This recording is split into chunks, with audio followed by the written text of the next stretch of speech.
Hello and welcome to The Appointment. I'm Pranjal Sharma. Joining me today for a conversation is Guillaume Sicard, who is the president of Nissan India Operations. Guillaume, thank you for being with us on the show. Thank you very much. Nissan is a very popular brand in India, and Indians have known about it for many years, though your operations in India are relatively young. How has been the journey of Nissan in India in the last 5 years or so? Yeah, I think it's a very short journey because we arrived in India with our plant 6 years ago, so it's a very short journey. So far, I think we are learning about the market. We're progressing in this market from 0% market share to 2% market share today in a bit more than 5 years. But I think what is important is that we get the feeling in Nissan, be it here in India but also in Japan, that we do understand more and more the expectation in the Indian market, the expectation of our customers, the way we need to structure the network. So I think it's a learning curve that is extremely accelerated that we're going through, and I think so far it's quite positive. Did you find it difficult to talk about Nissan as a brand in India? In India, you have one major brand, automotive brand, who is dominating quite like 50% of the market share. So when you arrive in this market, you need to find some space for you, and it's quite a challenge.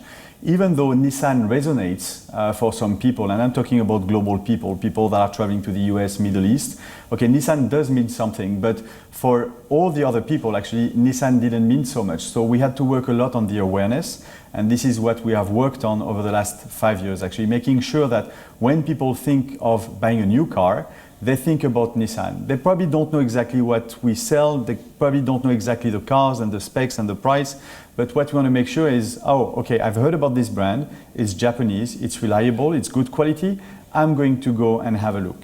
So, and this is only for Nissan, but what we have done, we have increased the challenge because 2.5 years ago, we have launched a second brand, which is Datsun. From my years of growing up in the 80s, that Datsun was a very popular brand in India, and everybody who could import a vehicle would prefer to go for a Datsun. But was it the same experience for you in India for Datsun as well, that you had to, while some people knew about it, but establishing the history of Datsun was an important objective?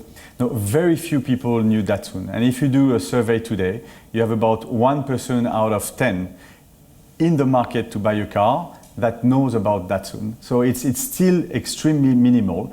Only people knew about Datsun, people from the south, and people from Kerala, for example, people that were extremely connected to Middle East. Yes, they do know Datsun because Datsun was a very popular brand. It was one of the leading brands in Middle East. It was the #1 brand in many countries in Africa. It was a leading brand in the US, in Japan as well. So people that are very exposed, they knew about Datsun. But globally, in India, the awareness is extremely limited. So what we have to do with Datsun, not only with Nissan, but with Datsun as well, is to make sure that we were top of mind, especially for the people that want to access to the automotive market. When people come to look at Nissan, do they look at Datsun as well? Or when they come to look at Datsun, do they look at Nissan? How does it work out for you at the showrooms? That's a very interesting question. I think people first are going to come for a specific brand. They've heard about the Terrano, they've heard about the Micra, so they are going to go to discover the Nissan range. And while they are in the showroom, actually, they are also going to understand that we do the Datsun Go, that we do a 7-seater Datsun Go Plus at 4 lakhs, and that we do the Ready Go as from 2.5 lakhs. So they are going to open up and understand. But they were coming actually for Nissan. Same thing, some other people are coming for the Ready Go, for example. They look at the cars, but they see Nissan as well. So sometimes they can feel like maybe I can escalate to a Micra, but there is a huge gap in terms of price, but I want this and this feature, so they can actually switch. But at the beginning, they come for very specific choice, and they had something very clear in mind. How different is your strategy for marketing these in India as distinct from in other markets? I think globally the Nissan strategy is a very global strategy. We don't make that much difference, and the more we will go within the next few months and years, the more you will see Nissan global, that is to say Nissan US, Nissan Middle East, Nissan Japan. You will see exactly the same Nissan in India. So this is why, for example, we are launching the Nissan GTR. This is why we will launch beginning of next year the Nissan X-Trail Hybrid, because those cars represent actually the best of technology, the best of quality and know-how of Nissan. So Nissan is a global brand. We're just bringing some successful products. We bring them in India, be it manufactured locally or be it in CBU at the beginning. So this is what we are doing. However, Datsun is a bit different because Datsun answers to a specificity of the Indian market, which means that we have a lot of new entrants. We have a lot of new people with buying power increasing, and we need to answer to their needs. And Nissan is probably too mature as a product, so we need a first level of entry.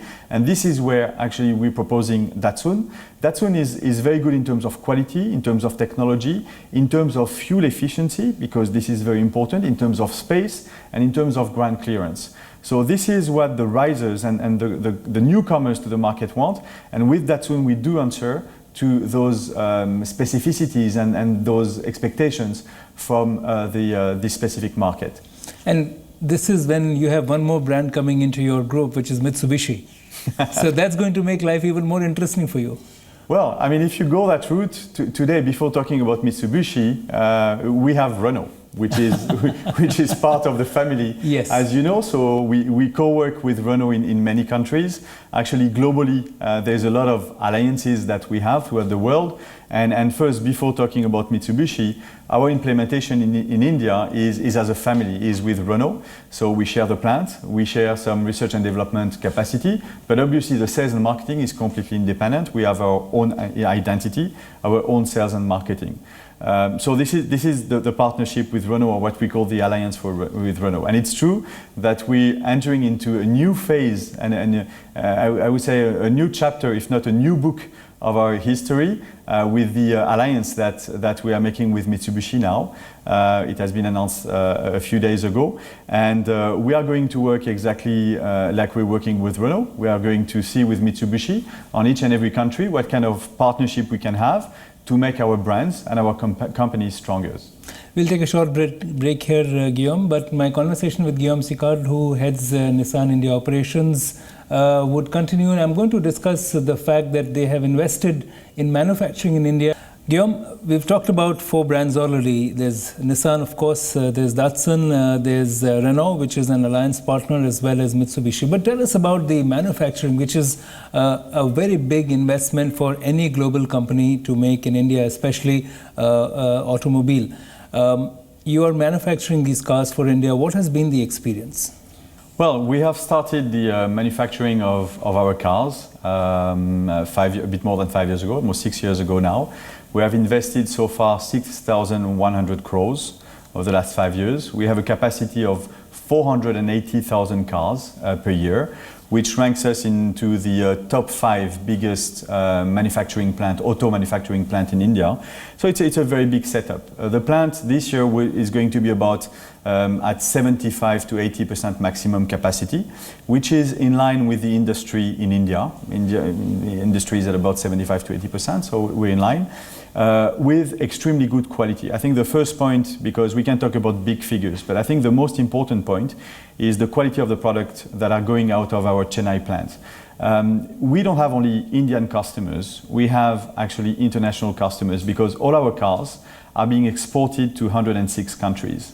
So we export our Micras, we export our Sunnies in 106 countries total. So believe me, we have to give the best of quality, because if I don't do so, and if the plant doesn't do so, it's not only the Indian customers who's going to complain, but the rest of the world is going to complain as well. So our standards in terms of quality are international standards, and this is probably one of the key reasons for success of Nissan in India, is that level of quality. That's important, Guillaume, because there is a perception that some automobile companies in India who are manufacturing in India, they have one set of quality for India and another set for their exports, and they justify it by saying that the Indian standards are different and the global standards are different. Is that justified? Yeah, so actually, to be extremely clear on this point, the quality standards are exactly the same. Now, in terms of regulation, the regulation is not 100% the same. So we do some adaptation, obviously, to fit into Euro 6 market. And in India, we're not Euro 6 yet, we're equivalent of Euro 4. So we do adapt, obviously, to the specific regulations. But the quality is exactly the same.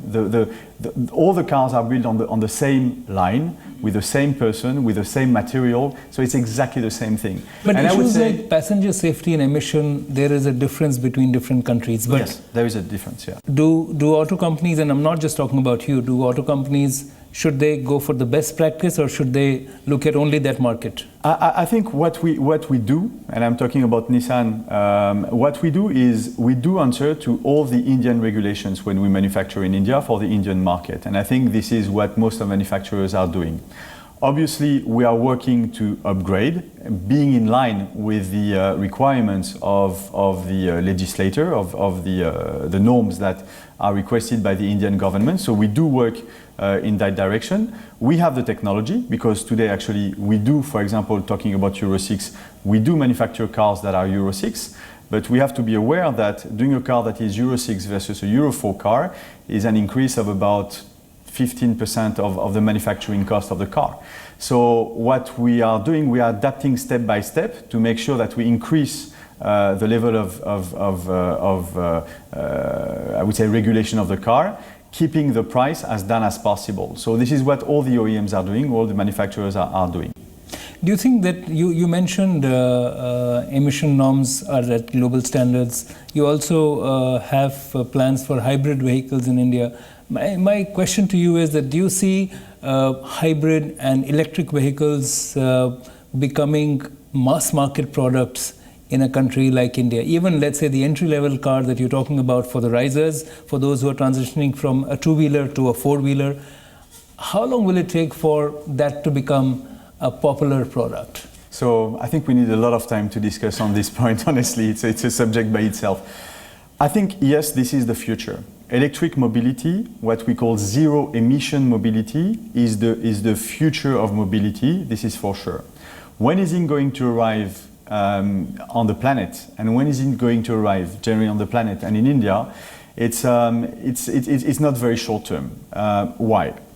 The first reason is the technology is still extremely expensive. Batteries are expensive, especially, so we need to keep on working on the battery to increase the autonomy, to decrease the weight, and to decrease the manufacturing cost.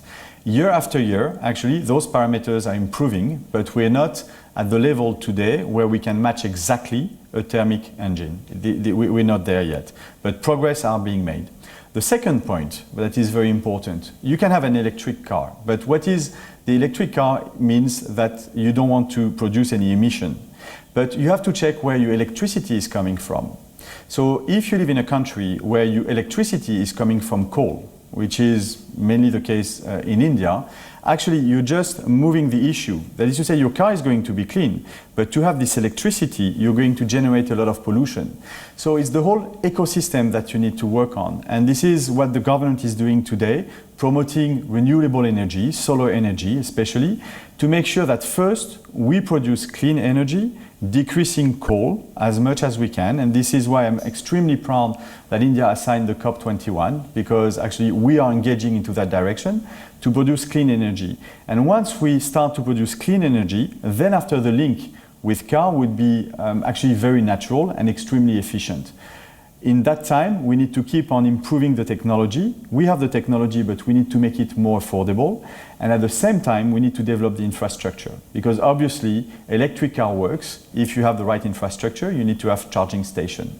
So it's the whole ecosystem that is important. I repeat, making sure that we produce, as Indians, clean energy. We decrease the manufacturing cost of electric cars and hybrid cars. And we have good infrastructure to make sure that people can use it freely and with no hassle. But in the short term, you made a very important point, because people forget that you may have a clean zero-emission car, but the coal plant is going to create that much of smoke, and the carbon footprint would be higher. But hybrids, do you see that increasing as a market segment in India? Yes, I think people are more and more sensitive actually to those issues, and hybrid, and you can see, is going to be a trend in the next few years. It's not the ultimate solution, because hybrid is a very complex technology, because you have a motor and an engine, which means that in terms of manufacturing an hybrid is not the cheapest way to do it. But it's probably a good intermediate solution between the full thermic engine that we have right now and the full electric. I think it's an interesting solution in the meantime. Then after, also we have probably leaders of opinion that are going to be extremely interested in hybrid, even though cars are expensive, because if you look at the hybrids that are offered in the market today, they are above 35 lakhs, so they are expensive. But it's a good thing that leaders of opinion start to use those cars, show off, because it stimulates the whole ecosystem to show to the people, the government, the deciders, that this is probably the right direction. So I'm promoting hybrid, I'm promoting electric. I'm just saying that in terms of time, this will take some time. And once again, we need to have a global view of the overall ecosystem. Guillaume, we'll take another short break over here, but my conversation with Guillaume Sicard, who heads Nissan India Operations, will continue, and I'm going to discuss with him about the experience of manufacturing and how easy has it been for Nissan to do business in India. Guillaume, Indian market is changing in many different ways, in some ways with the rest of the world, especially if you look at how car sharing companies have made an impact for mobility. How do you see the Indian market evolving in the next 5 to 10 years? So I think from a macro point of view, I see a bright future for the automotive market. Just imagine today we have a bit less than 20 cars for 1,000 inhabitants in India. So it means that today, India with 20 cars for 1,000 inhabitants has got a huge potential of growth. We are the number 5 market in the world today. We are going to become in the next few years, maybe 3 years, the number 3 automotive market in the world, right after China and right after the US. So a bright future, the macroeconomics are good, people want to consume cars and want freedom and want mobility, and there is a potential because we don't have that many cars. But there is also the view that a lot of people will not buy cars because they would prefer to go for the aggregator option. Sure, and I think this is right. I think there is solutions for everybody. When you are in such a situation, it means that the market will grow, but the market will not grow only on one direction. You will still have people that actually want their own freedom. They want to possess their car, they want to have a car, and ownership is very important, and they want their own mobility, and they want 100% freedom. So we will have those people that actually are going to select and buy their own cars. But still, you will have people that have, parking issues, that are affordability issues, and do not want to own their own cars. They will go for aggregators. And here again, the automotive industry anyway will have to sell to aggregators. And this is what we have started to do today. We work with various aggregators, be it Ola, be it Uber, be it U2. So we work with all those people, and we work at the same time with individuals and with companies as well. So I think the talent is going to be for the OEM and the manufacturers to be able to answer to all those categories of customers, including aggregators that have very specific needs because they use their cars 16 to 18 hours per day. As a seller and producer of these mobility devices, if I can call that, where do you see the market changing in terms of what percentage would be owned by individuals and what percentage would be owned by aggregators? Do you have any figure to go with? It's very difficult to answer to this question today. Everything will depend about many other factors, how those companies are going to inject actually cash to be able to buy their own fleet, because it cannot be based only on self-driving. I mean, those drivers that are actually partnering with Ola and Uber.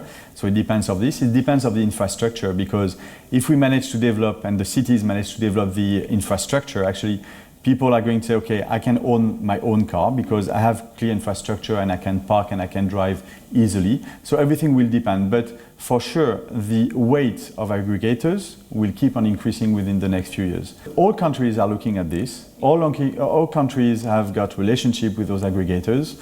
All countries are making sure that we can answer with the right product to those aggregators. So there is a lot of discussions, ongoing discussion worldwide. Some manufacturers are financially partnering with those companies, as you know. So there is a lot of business models that are being tested today. There is a lot of effort of the government in the last 2 years to focus on ease of doing business. How has that impacted Nissan, and how do you see it developing for you? when we invested in India, we thought it was actually a full market, a closed market. I mean, it was a single market. But actually, very quickly, when you start to meet with the administration, with the ministers, you understand very quickly that actually you invested in a state and not in a country. So that's something that, and I was explaining that to various people over in headquarters, being in France or in Japan, and I was giving them the example for Europeans. It's like when you invest in Europe, actually you invest in a specific country. You invest in France, you invest in Italy, but it doesn't exist to invest in Europe. And I was surprised actually to see for India that you invest in Tamil Nadu, you invest in Maharashtra, in Gujarat, but actually the country itself is not so important. So I think I would like India to evolve into that direction. I would like to really feel that we invest in the federal state, in the country India. And I think what Mr. Modi is doing, especially through the GST, is really showing that direction, that India is becoming one single market.